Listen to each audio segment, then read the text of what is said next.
will control the vertical.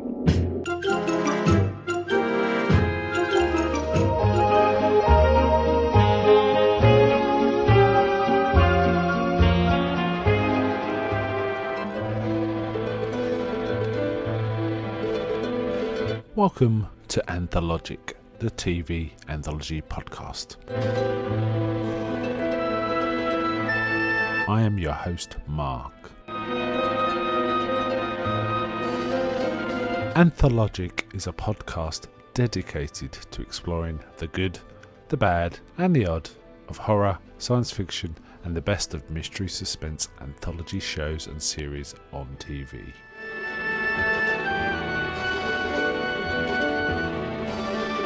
Join me as we slip through the cracks of reality to approach the extremes of experience, where we can peruse the stories and art of a sinister fairground of strange and wonderful rides.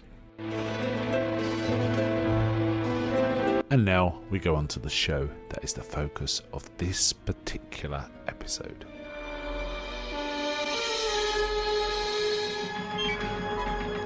Welcome to this episode of Anthologic with host Mark. Today we are covering an episode of the Twilight Zone. This one is called Execution. It is episode 26 of season 1, and it aired on the 1st of April 1960.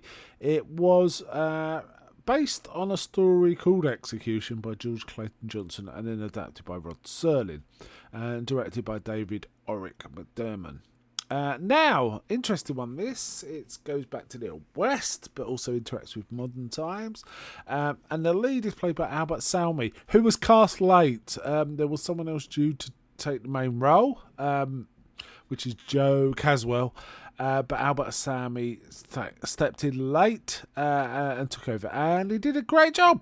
I think he's really effective as this unlikable killer from the Old West. And it starts quite grimly with a necktie party, a lynching.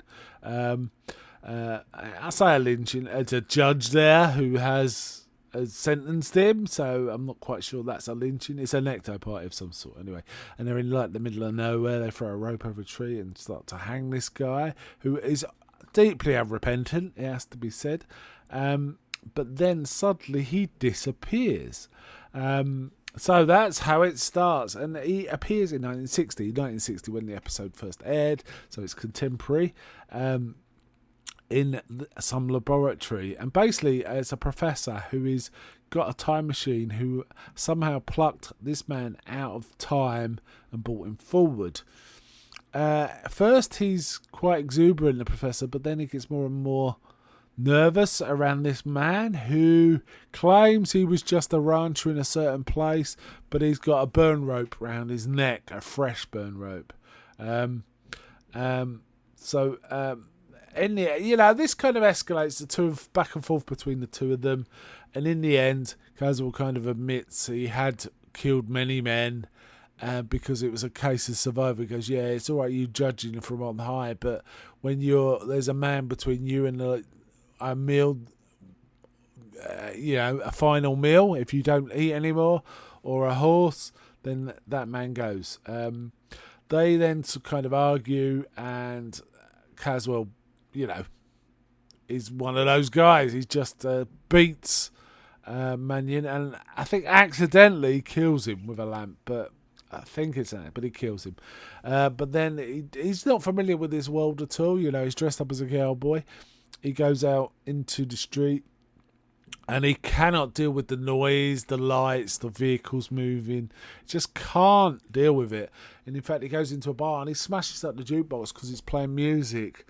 And the bloke in the bar is kind of sympathetic, especially when this guy pulls a gun out and kind of says, that bad hand, starts talking to him.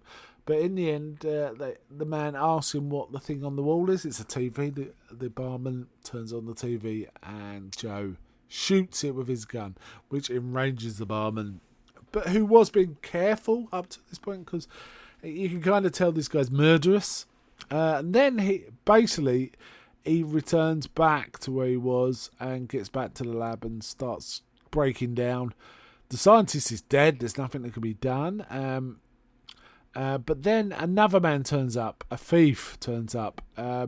and fights a little guy. And they have a fight, and it looks like Caswell's going to beat him easily because he's quite small compared to Caswell. Caswell's a sort of bear of a man. But basically, Johnson manages to get the upper hand and strangles him with the rope from window curtains, which I guess is rough justice, considering where Caswell came from.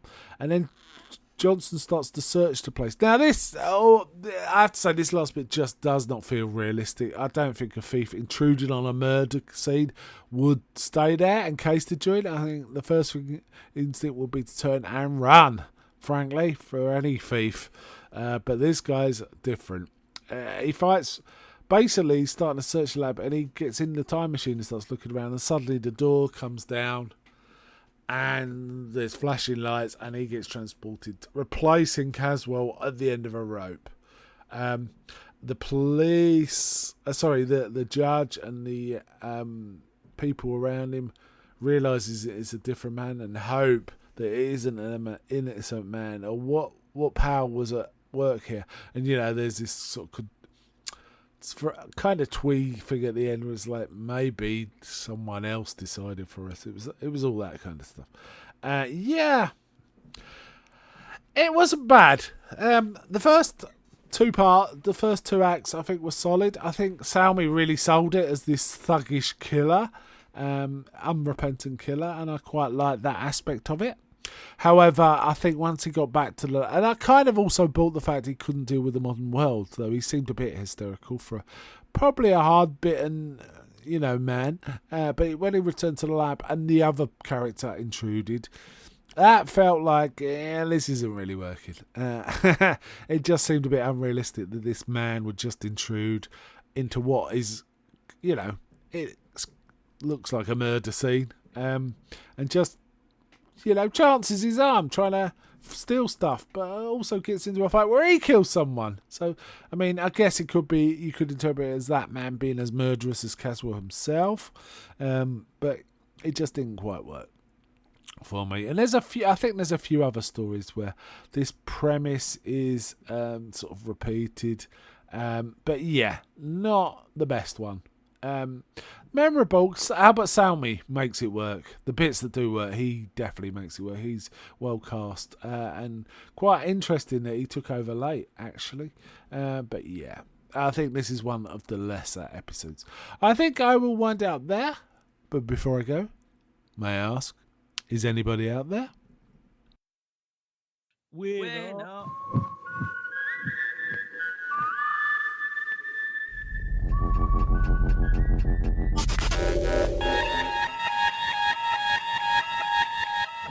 We now return control of your television set to you until next week at this same time, when the control voice will take you to